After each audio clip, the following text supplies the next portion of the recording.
You're listening to the Valley Current.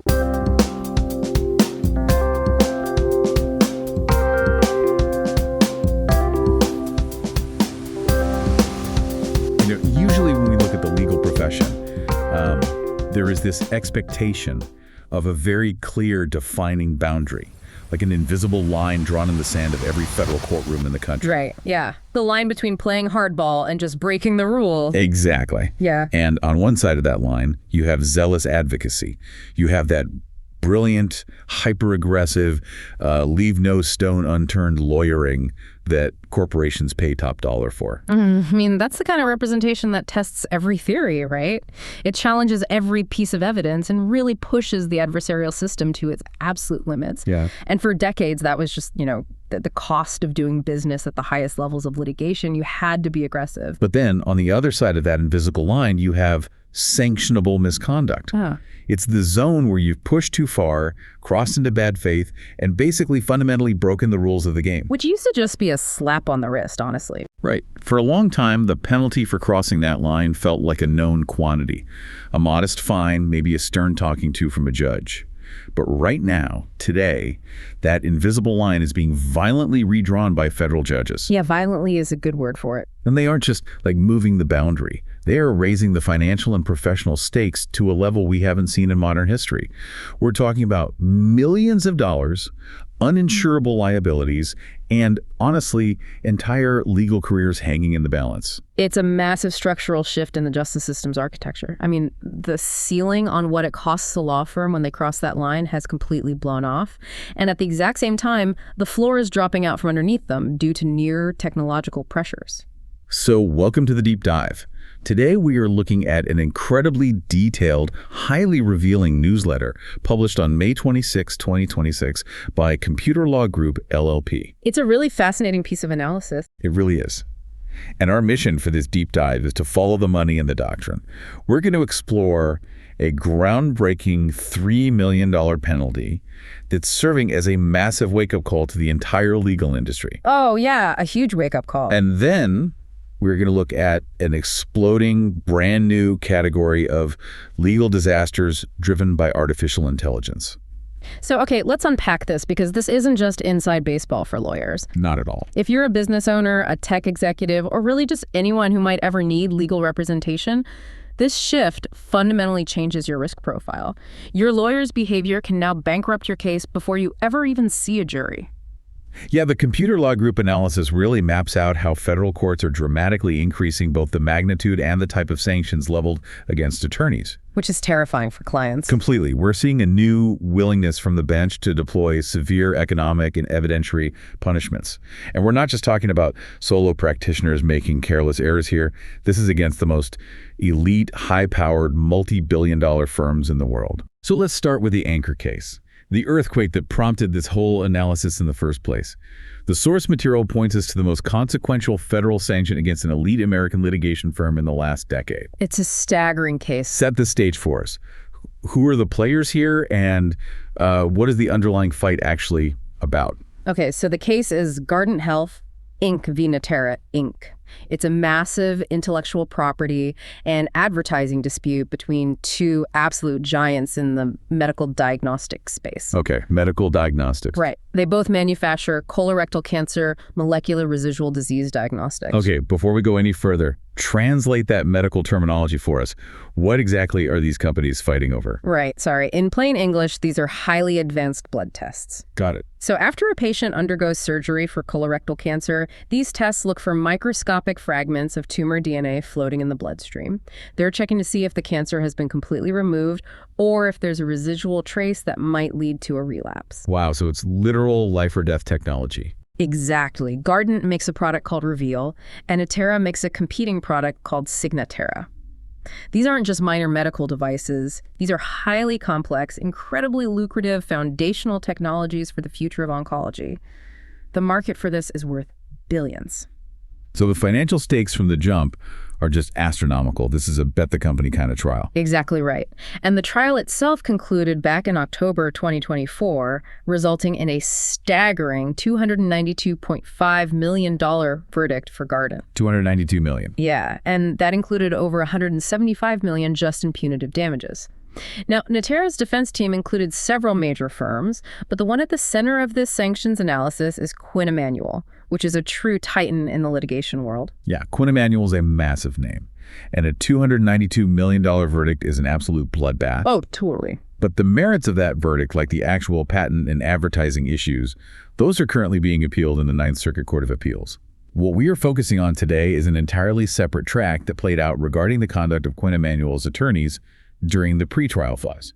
Which is where things went completely off the rails. Right. And that separate track culminated on May 19th, 2026, with U.S. District Judge Edward M. Shen handing down a historic order. Walk us through the sheer weight of this penalty. Well, Judge Shen ordered the firm to pay nearly $2.99 million in compensatory attorney's fees to Guardant Health, plus an additional $100,000 punitive fine on top of that. So over $3 million total. Over $3 million. But he didn't stop at the firm level. He pierced through to the individuals. The order assigns up to $58,000 each in personal liability for 2 Silicon Valley partners at the firm and $28,000 for a San Francisco associate. That's coming out of their own pockets. Yes. And on top of those financial penalties, those 3 sanctioned lawyers have to complete an 8-hour ethics training curriculum.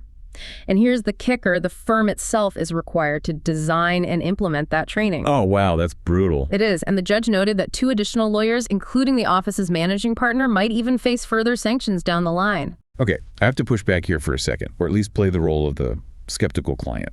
Elite litigators are hired specifically to push the envelope. Yeah, right? That's the reputation. When you are fighting over hundreds of millions of dollars, things are going to get messy. According to the newsletter, the underlying misconduct here was a pretrial discovery dispute over an expert witness, some guy named Dr. Howard Hochster. Right. How does a single dispute over an expert witness snowball into a $3 million penalty with personal liability? I mean, isn't this just the normal cost of doing business in high-stakes litigation? I get why you'd ask that, but what's fascinating here is that I'd strongly challenge the idea that this was just aggressive lawyering or a standard discovery dispute. Okay, why? To understand how it snowballed, you really have to look at the mechanism of what actually happened. During the pretrial phase, the parties exchange information. This is the basic discovery process. Right, everyone shows their cards. Exactly. Well, Quinn Emanuel attorneys wanted to submit a supplemental report from their expert, Dr. Hochster, about a clinical study called COBRA. To justify adding this new information so late in the game, they represented to the court, specifically to Magistrate Judge Sally Kim and later to Judge Chen, that the information this expert had was late-breaking and seemingly new. So they're essentially telling the judge, hey, we couldn't have given this to the other side earlier because our expert just got his hands on it. That was the narrative, yeah. But documentary evidence later proved that narrative was completely false. Emails produced from the Rutgers Cancer Institute, which is where Dr. Hochster worked, revealed that he had actually received an initial draft of the COBRA results much earlier. Wait, really? Yeah, from a colleague who was an investigator on the study. So the timeline they presented to the court was just a fabrication. It was. Judge Chen made a finding of clear and convincing evidence of bad faith. The lawyers told the court one thing to gain a procedural advantage, while the emails in their possession or their expert's possession proved something entirely different. They materially misrepresented the timeline. But even so, a $3 million fine just for a timeline misrepresentation. I'm trying to understand the causality here. How does lying about a timeline equal $3 million in damages? Well, the financial fine is just the tail end of the disaster. The true catastrophe for the client, Natera, happened much earlier as a direct result of this misconduct. What do you mean? When Judge Chen discovered the misrepresentation, he didn't just fine the lawyers right then and there. He issued an evidentiary sanctions order. He excluded the COBRA-related opinion from the trial entirely. Oh, meaning Natera couldn't even use that piece of evidence to defend themselves in front of the jury. It's actually worse than that. Judge Chen authorized an adverse credibility instruction. Okay, explain how that works mechanically in a courtroom. Like, what does the judge actually say or do? Mechanically, before the jury goes to deliberate, the judge reads them a set of instructions on how to interpret the law. An adverse credibility instruction means a federal judge essentially tells the jury, hey, you have been presented with evidence from this party, and due to their conduct during this trial, you are legally permitted to draw a negative inference about their credibility and the truthfulness of their evidence. Oh my God. Yeah. If I'm sitting on a jury and a federal judge tells me I shouldn't trust one side, I mean, that case is dead in the water. It is practically fatal. And that instruction completely paved the way for that $292.5 million verdict against Natera. The misconduct actively torpedoed their client's position before the jury even began deliberating. Okay, wow. I see how it destroyed the case. But let's get back to the $3 million sanction against the law firm itself, because the mechanics of how Judge Chen built this fine are fascinating. It really is a masterclass in judicial architecture. The newsletter refers to the judge building a doctrinal stack. From my understanding, a federal judge can't just throw a dart at a board and say, "You were bad, you owe $3 million." There are strict architectural limits on how they can punish attorneys, right? There are immense constitutional and procedural limits. You can't just pick a number that feels appropriately painful. Right. To get to a $3.09 million total that will actually survive an appeal, a judge has to engineer a very specific legal framework. The analysis breaks down the four main pillars of authority that federal judges use to sanction attorneys. Let's pull those pillars apart, because I think you really need to understand the tools at a judge's disposal to grasp what happened here. Sure. So the first tool is Rule 11 of the Federal Rules of Civil Procedure. This is the baseline rule against frivolous filings. When a lawyer signs a document and submits it to the court, they are officially certifying that they have conducted a reasonable inquiry into the facts and the law. Okay, so does Rule 11 require the judge to prove the lawyer was actively trying to deceive the court? Like that they lied on purpose? No, and that's the critical distinction. Rule 11 is based on objective reasonableness. Oh, okay. If any reasonably competent lawyer would have looked at the filing and realized the facts were completely unverified or the legal theory was garbage, you get hit with Rule 11. It basically punishes sloppiness and frivolousness. Okay, so that's the baseline, the first pillar. What's the second tool? The second pillar is statutory 28 U.S.C. Section 1927. This statute is highly specific. It penalizes attorneys who, quote, multiply the proceedings in any case unreasonably and vexatiously. Multiplying the proceedings, meaning what? Filing endless motions, dragging out discovery, burying the other side in paperwork just to drain their resources? It's exactly that kind of behavior. But the unique mechanism of Section 1927 is its target.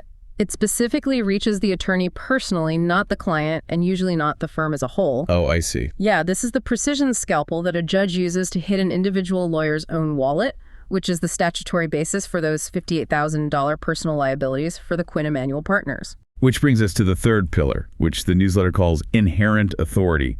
This sounds like the heavy artillery. It is the heaviest artillery they have.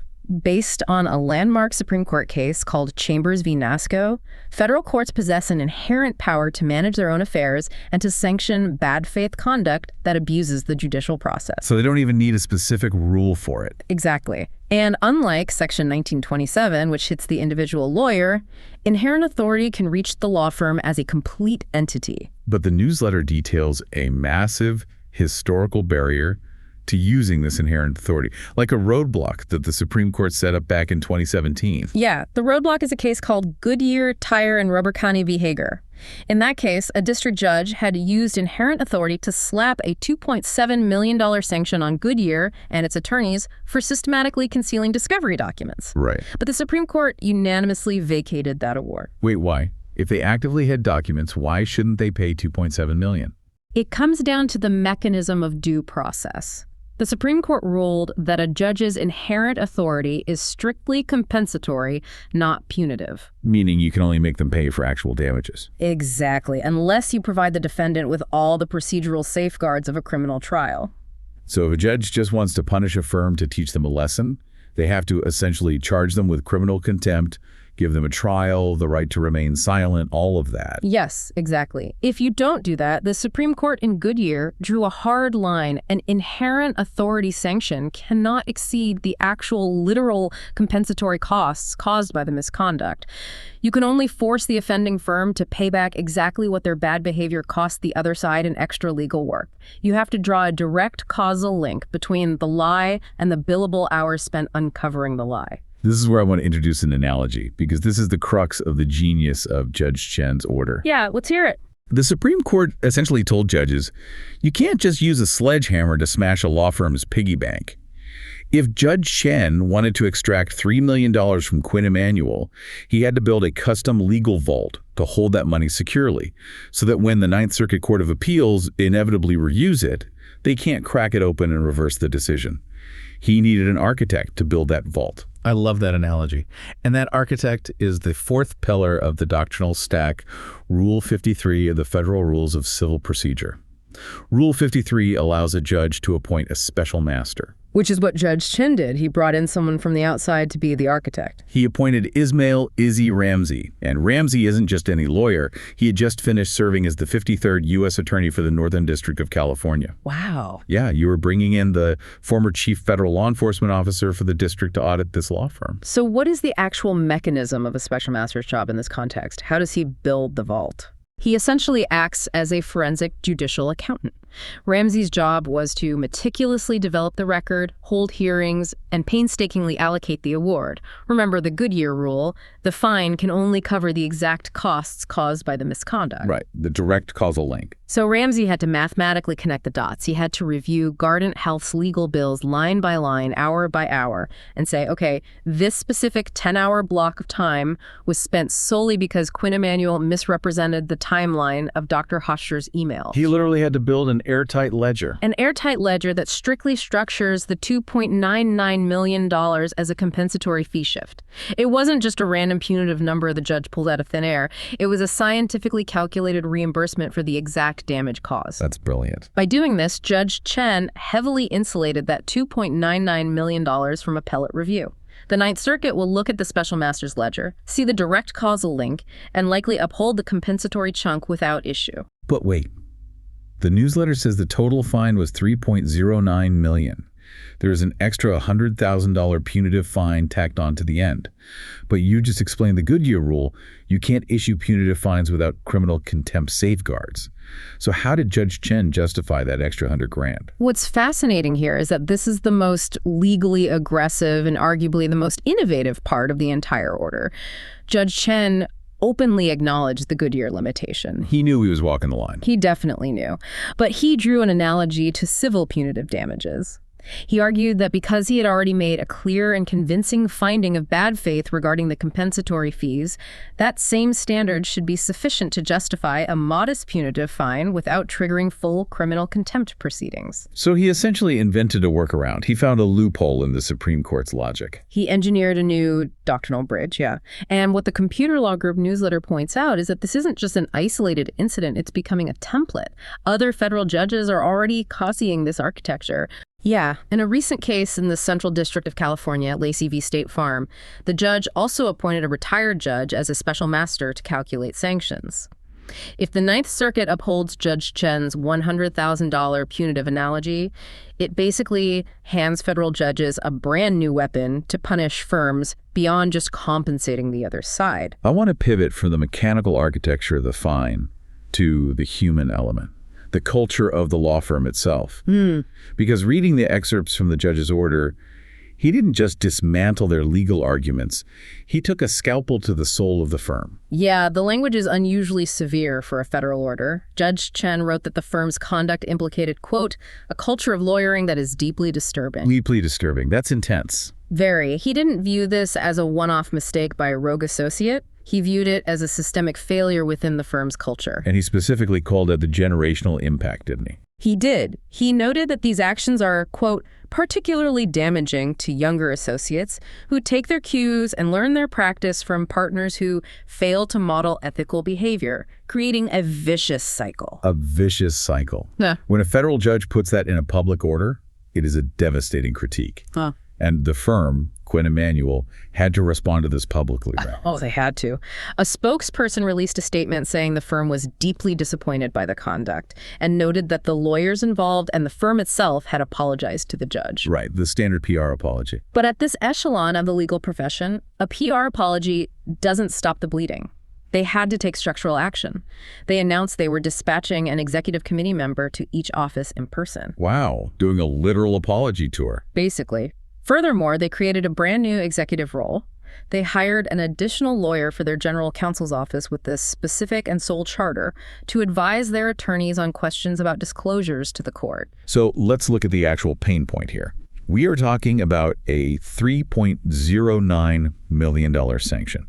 And we spent a lot of time talking about how hard the judge had to work to make that number stick. But let's contextualize that number for a second. Okay, sure. The newsletter cites Bloomberg Law and the American Lawyer regarding Quinn Emanuel's economics. They projected $3 billion in revenue for 2025. And their profits per equity partner, like the take-home pay for the top tier of owners, was over $9.5 million per partner in 2025. Staggering numbers. Right. So mathematically, a $3 million fine for a firm making $3 billion in revenue is, well, it's a rounding error. It's 0.1%. Financially, they won't even feel it. So does this sanction actually matter? I'd argue that focusing purely on the balance sheet misses the actual mechanism of damage in the legal industry. You're entirely right on the math, obviously. A $3 million firm-level sanction is absolutely survivable. It might slightly depress the end-of-year bonus pool, but it doesn't threaten the firm's existence. But the financial hit isn't the real punishment. The reputational hit is radioactive. Because the order is public record forever. Precisely. The currency of elite big law is reputation and perceived invulnerability. When you have a federal judge making a finding on a clear and convincing evidence record that your firm models a deeply disturbing culture and a vicious cycle of unethical behavior, that specific phrase becomes a permanent anchor. How does that actually impact their day-to-day operations, though? Well, it hits them in 3 distinct ways. First, lateral hiring. When a firm tries to poach a top-tier partner from a rival firm, a partner who maybe brings a $50 million book of business with them, that candidate will do rigorous due diligence. They will bring this order up and ask, is this a culture I want to tie my personal liability to? Makes sense. Second, client acquisition. When a Fortune 500 general counsel is reviewing which law firms to put on their approved panel for representation, this order is going to be sitting on their desk. Yeah, that's not a great look. And third, capital markets. When the firm's publicly traded clients have to answer SEC disclosure questions about their litigation risks and their choice of counsel, this sanction surfaces. The long tail of reputational damage, the lost business, far exceeds the $3 million. Okay, so the Quinn Emanuel case represents the absolute apex of the old world of sanctions. Human beings actively making bad choices, hiding emails, and misrepresenting facts to a tribunal. That's traditional misconduct pushed to its absolute limit. It is the ceiling of the legacy framework, yeah. But the Computer Law Group newsletter points out that while the old school misconduct is hitting new heights, there's an entirely new category of misconduct that is exploding across the legal profession. A category driven entirely by modern technology. We are entering the era of the AI hallucination. And this is where the sheer volume and velocity of the problem becomes completely staggering. With traditional misconduct, you have to prove intent, bad faith, a conscious choice to deceive. But with AI hallucinations, the misconduct is often born of pure, reckless efficiency. Let's establish the doctrinal anchor for this new era. The newsletter refers to the Patient Zero case. Right. The Patient Zero case happened in June 2023 in the Southern District of New York. A case called Mata v. Avianca. 2 attorneys, Stephen Schwartz and Peter Leduca, and their law firm, submitted a brief that contained 6 completely fabricated cases. Because they used ChatGPT to write the brief, and the AI just invented the case law out of whole cloth. Now, obviously you, the listener, know what ChatGPT is, and you probably know that it hallucinates facts. But what is critical here is the judge's reaction. Did the judge sanction them simply for using artificial intelligence? No, and that is the foundational mechanism of this entire new era of law. Judge P. Kevin Castell handed down a $5,000 joint sanction, but in his order, he explicitly stated that there is nothing inherently improper about using reliable artificial intelligence tools to assist in legal research or drafting. So the tool isn't the problem. Exactly. The technology itself is not the crime. The sanctionable offense was the, quote, abdication of the verification duty. They didn't check the machine's work. Exactly. They relied on the output of a generative model without taking the secondary step of cross-referencing those citations against a primary authoritative database like Westlaw or LexisNexis to ensure the cases actually existed. The analogy I keep coming back to is the overconfident intern. If you are a senior partner and you hire a very confident, very fast-talking intern who sounds incredibly intelligent and uses all the right legal jargon. Yeah, that's exactly what it's like. And if you let that intern draft your brief and argue your case without ever checking to see if they actually went to law school or if the facts they're spouting are real, that's malpractice. AI models are designed to be persuasive, not truthful. They will generate a perfectly formatted legal citation that points to a specific volume and page number of the Federal Reporter that simply does not exist. And the terrifying problem is that the intern, in your analogy, can write a 50-page brief in 12 seconds. Since that Mata case in 2023, the growth of this problem has been exponential. The newsletter references a tracker called the Damien Charlatan AI Hallucination Cases Database, hosted at the HEC Paris Smart Law Hub. As of mid-May 2026, they have identified 1,486 cases worldwide involving AI hallucinations in legal proceedings. 1,486 cases. Oh, yeah. And about 800 of those are just in the United States alone. And the density is what is truly shocking. It's not a slow trickle of mistakes, you know? The newsletter cites Eugene Volokh, a highly prominent law professor at UCLA, who documented 17 different U.S. court decisions mentioning suspected AI hallucinations in a single day. Wait, 17 orders in one day? March 31st, 2026. 17 orders in one single day. It demonstrates how incredibly routine this failure of verification has become in everyday motion practice. Lawyers are treating generative AI like a search engine, which it is not, rather than a drafting assistant that requires intense supervision. But if this is such a widespread epidemic, why hasn't the federal court system simply issued a blanket rule? Like, just hand down a national mandate on how to use AI so everyone is on the same page. They've tried, but the federal appellate system is highly decentralized when it comes to local rules. The analysis points to the Fifth Circuit Court of Appeals. In June 2024, they considered adopting a uniform rule, proposed Rule 32.3, that would have required attorneys to explicitly certify their use of generative AI in drafting documents. Like a simple checkbox. I used AI and I verified it. Did they adopt it? No, they actually declined to adopt it. They decided that the existing rules regarding attorney candor and verification were sufficient, and they didn't want to create technology-specific mandates that might become obsolete in 6 months. So what happens when the appellate court refuses to set a uniform standard? You get complete jurisdictional chaos. Without a uniform national rule, you have a patchwork of standing orders from individual district judges all over the country. One judge in Texas requires a specific 500-word disclosure. A judge across the street in the same courthouse wants a different certification. A judge in Pennsylvania bans it entirely. That's a nightmare for firms trying to practice across multiple states. It is. Because the rules are fragmented, lawyers are slipping through the cracks, relying on AI, failing to verify, and getting caught. And because the problem is so pervasive, judges are losing their patience. The baseline fines are escalating rapidly. The newsletter notes a steep 20-fold increase in the magnitude of AI-related fines in just 3 years since the Mata case. That 20-fold increase brings us to the actual casualties, because I think there's a natural temptation for you to believe this is only happening to the bottom tier of the profession. You know, overworked solo practitioners operating out of a strip mall who don't have access to expensive research databases or a team of paralegals. But the data in this newsletter shatters that myth completely. It absolutely does. The technology has penetrated every layer of the legal industry, which means the verification failures are happening at every layer. Let's look at the current record breaker. In late 2025 and early 2026, a magistrate judge in Oregon handed down a $110,000 sanction in a case called Couvrette v. Wisnowski. And what was the underlying case there? Some massive corporate merger? No, it was an Oregon winery dispute. And the lawyers sanctioned weren't novices. They were established attorneys from San Diego and Portland. That $110,000 penalty is currently the largest single AI hallucination sanction identified on the record. But the rot goes so much deeper into the elite echelons of big law. Let's name names, because the newsletter definitely does. Talk about Morgan & Morgan. Morgan & Morgan is arguably the largest plaintiffs' firm in the United States. They have immense resources. Their attorneys were sanctioned in a Wyoming federal case, Wadsworth v. Walmart. They utilized an in-house AI tool called mx2.law to draft documents. They failed to verify the outputs, submitted hallucinations to the court, and the judge dropped the hammer. They ended up having their pro-hack vice status revoked. Clarify the mechanism of pro-hack vice for us. What does that actually mean for the lawyer? Right, so pro-hack vice is a Latin term meaning for this occasion. When a lawyer is licensed in one state, say Florida, but they need to try a case in a federal court in Wyoming, they have to apply to the Wyoming court for special permission to practice there for that specific case. That is pro-hack vice admission. Okay, I follow. When a judge revokes that status, they are literally kicking the lawyer out of the jurisdiction. You are fired from the case by the court. And on top of being ejected, they had to pay a $5,000 fine. And it wasn't just them.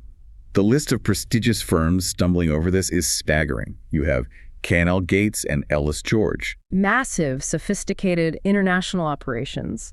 They were sanctioned jointly for $31,100 in that Lacey v. State Farm case we mentioned earlier because AI hallucinations slipped into a supplemental brief. But the one that really caught my eye is Sullivan and Cromwell. I mean, they are the definition of a white shoe law firm. They represent the largest banks and corporations on earth. And even they are not immune. They had to submit an apology letter and self-report an error to a federal bankruptcy judge in New York, Chief Judge Martin Glenn, because an AI hallucination made it into one of their motions. How did they get caught? Opposing counsel flagged the fabricated citation. Sullivan and Cromwell caught it and self-reported before the judge had to issue a show cause order, which definitely mitigated the damage. But the underlying fact remains a fabricated citation completely bypassed the multi-million-dollar internal review processes of a firm like Sullivan and Cromwell. It proves that no internal workflow is completely safe from the velocity problem yet. But those are just fines, apologies, and getting kicked off a single case. Yeah. Some of these AI casualties are literal career enders. The newsletter details the story of W. Gregory Lake. Yeah, that one is tragic. He is a Nebraska lawyer. In April 2026, his career came to a grinding halt. He was standing before the Chief Justice of his state's Supreme Court in a disciplinary hearing. The Chief Justice confronted him because a single appellate brief he had filed contained 57 defective citations. 57? That's insane. And of those 57, 20 of them were pure AI hallucinations. They didn't exist in any database. The result for him was an indefinite suspension of his law license. Wow. That is the first known state high court suspension of a practicing lawyer purely on AI hallucination grounds. You lose your livelihood because you trusted a machine. And he isn't alone. A Georgia assistant district attorney received a 6-month suspension around the same time for submitting 21 fabricated or misattributed citations in a criminal case. So as someone looking at this, I have to ask the fundamental question, how? How are highly paid, sophisticated litigators at massive firms, people who went to top-tier law schools, making such incredibly amateur mistakes? The absolute first rule of law school is read the cases you cite. How does a partner sign a brief with 20 fake cases? The newsletter brilliantly diagnoses this as the velocity problem. We have to understand the mechanics of how a law firm operates. Traditionally, an associate spends 20 hours in the library reading cases, synthesizing them, and drafting a 30-page brief. The partner then spends 2 hours reviewing the logic and the citations. That ratio of drafting time to review time was relatively stable for a century. Right. Generative AI shatters that ratio. Because the AI can draft the brief instantly. Exactly. An associate can generate a highly persuasive, perfectly formatted 30-page brief with 50 citations in a matter of minutes. But the velocity of that drafting has completely outpaced the verification discipline of the supervising attorneys. The human brain and the traditional law firm workflow simply cannot fact-check at the speed the AI generates text without implementing incredibly strict, conscious, and slow bottlenecks. They have strapped a jet engine to a bicycle, and they are wondering why the frame is shaking apart. That's the structural reality, and the ethical rules of the profession have officially caught up to this reality. The analysis points to Comment 8 to Model Rule 1.1 of the Professional Conduct Rules. This rule deals with technology competence. For years, technology competence just meant knowing how to use email or understanding basic e-discovery, right? It was sort of an aspirational goal. Exactly. Try your best to understand the tools. But now, the American Bar Association has drastically shifted that paradigm, especially with Formal Opinion 512 issued in late 2024. Technology competence is no longer aspirational. It is a strict operative requirement. The bar has been raised. Significantly. If you use an AI tool to draft a claim part, a summary judgment brief, or a contract, you have an absolute non-negotiable ethical mandate to verify every single cited authority against a primary authoritative database before you hit file. You cannot delegate your professional judgment to the machine. Okay, so all of this is fascinating legal drama. Multi-million-dollar fines, suspended licenses, elite firms issuing public apologies, former U.S. attorneys acting as forensic accountants. It's a great story. But if you're listening right now, let's say you're a tech executive or a business owner or you work in capital markets, why do you care? It's a fair question. If I hire Morgan & Morgan and they get fined $5,000 because they used an in-house AI tool improperly, isn't that their problem? The firm pays the fine and we move on. Why is the newsletter warning clients about this? That is the single most dangerous misconception a client can have in the current legal landscape. It is absolutely your problem because the collateral damage of their misconduct lands directly on your business's balance sheet. The sanctions don't happen in a vacuum. Let's look at the different sectors at risk, starting with tech executives and IP counsel. The people managing patent portfolios and trade secrets. Right. Imagine you are entering a multi-million-dollar patent trial. You've spent 3 years and $5 million preparing your case. Your entire competitive advantage in the market relies on winning this injunction. If your outside counsel commits an AI verification error or a candor violation like we saw in the Quinn Emanuel case, the judge doesn't just fine the lawyer, the judge can issue pretrial evidentiary sanctions against your company. This goes back to that adverse credibility instruction we talked about earlier. Exactly. The judge can exclude your key expert witness because your lawyer used AI to hallucinate a supplementary report. The judge can instruct the jury that your side lacks credibility. You can lose a bet the company trial before opening arguments even begin, all because a third-year associate relied on an unverified AI summary. Your stock price plummets, your patent is invalidated, and the only person who did anything wrong was the lawyer you hired to protect you. The risk transfers entirely from the firm to the client. What about the financial sector? The newsletter calls out capital markets specifically. This is where the exposure gets systemic and the liability scales massively. Think about securities lawyers preparing SEC filings. We are talking about Form 10-K annual reports, prospectuses for an initial public offering, or Schedule 13D filings for beneficial ownership. These are massive, dense, hundreds of pages long documents that dictate how investors view the health of a public company. And lawyers are increasingly using AI to draft the boilerplate, summarize risk factors, or review these massive documents. But if those lawyers fail to verify the outputs and an AI hallucination makes its way into the final published SEC filing, they aren't just risking a slap on the wrist from a judge. A material misstatement in a registration statement creates massive federal securities law exposure for the company itself under Section 11 of the Securities Act and potential fraud liability under Rule 10b-5. Hold on. Explain the mechanism of Section 11 for us. If the lawyer makes a mistake, how is the company held liable? Section 11 of the Securities Act imposes strict liability on the issuer of the security, meaning the company, for any material misstatements or omissions in a registration statement. Strict liability means intent doesn't matter. So it doesn't matter if you didn't mean to lie. Exactly. If the statement is false, the company is liable to the shareholders who lost money.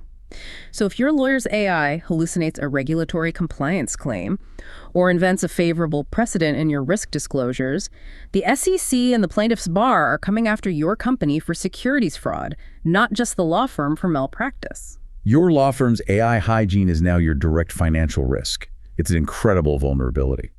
Let's talk about the domino effect inside the law firms themselves, because the newsletter brings up something called Model Rule 5.1, supervisory liability.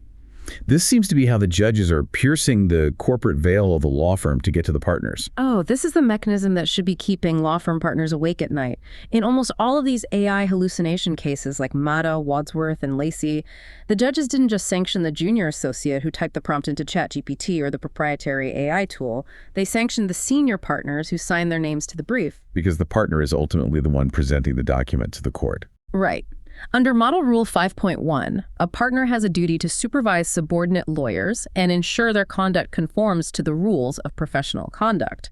If an associate uses AI and the partner signs the brief without actively auditing the associate's verification process, that partner is squarely in the crosshairs. They can't claim ignorance. Judge Chen explicitly highlighted this in the Quinn Emanuel order. He didn't just punish the associate, he punished the partners for failing to model ethical behavior and failing to supervise the discovery process properly. But surely these massive firms have insurance for this kind of thing, right? I mean, if a doctor makes a mistake, malpractice insurance covers the settlement. If a law firm destroys a client's patent trial because of an AI hallucination or a candor violation, doesn't their professional liability insurance cover the damages? This brings us to the most chilling revelation detailed in the entire newsletter. If we connect the mechanisms of these judicial sanctions to the mechanics of the insurance industry, a terrifying gap appears. Standard law firm professional liability policies, legal malpractice insurance, have very specific ironclad exclusions. They almost universally exclude coverage for intentional misconduct, bad faith, or deliberate ethical violations. Wait, because Judge Chen found clear and convincing evidence of bad faith in the Garden case. The insurance carrier is almost certainly going to deny the claim.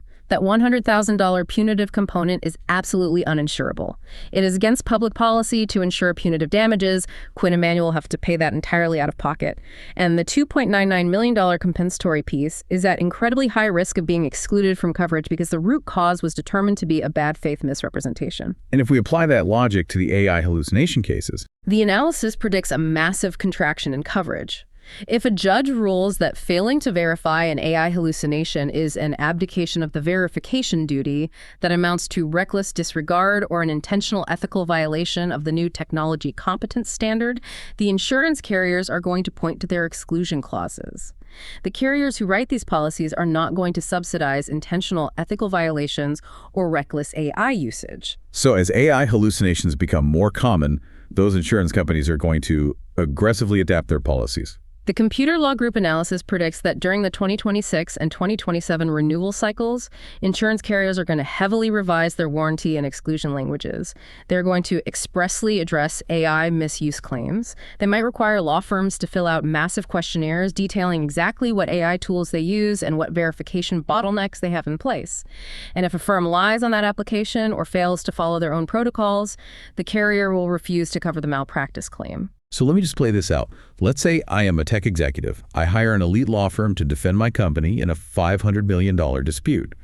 The law firm uses AI improperly, submits a hallucinated brief, and the judge issues an evidentiary sanction that costs me the trial. I lose $500 million, so I turn around and sue my law firm for malpractice to recover my losses. But the law firm's insurance carrier says, sorry, the use of unverified AI violates our policy exclusions. We aren't paying. That's the nightmare scenario. If the law firm doesn't have the cash reserves to pay that $500 million judgment out of pocket, and very few firms do, that client might be left with almost no recourse to recover their catastrophic losses. The safety net disappear. That is the ultimate danger, and that is exactly why this newsletter is so critical for clients, not just lawyers. What does the analysis actually recommend clients do to protect themselves? If we connect this to the bigger picture, it strongly advises clients to go on the offensive immediately. You need to review your outside counsel guidelines and your engagement letters right now. You cannot rely on trust alone anymore. You need to explicitly demand transparency. What specific generative AI tools is the law firm using? Are they using open source models where your confidential data is being fed back into the training set, violating attorney-client privilege? You literally have to audit your lawyer's software stack. Exactly. And beyond the software, you must require them to contractually guarantee a human-in-the-loop verification process. You need a written commitment that every single citation, every factual claim, and every legal precedent they submit to a court or a regulatory body on your behalf will be manually verified against a primary database by a human attorney. You have to lock this down structurally before the next sanctions motion is filed against your attorneys. It is a totally new frontier of risk management for the corporate world. We've gone from trusting a law firm because of the prestigious name on the door and the marble in the lobby to having to audit their internal verification workflows and scrutinize their malpractice exclusion clauses. The practice of law has fundamentally changed in the last 3 years. The tools available to attorneys are infinitely more powerful, but the guardrails required to use them safely have to be infinitely stronger.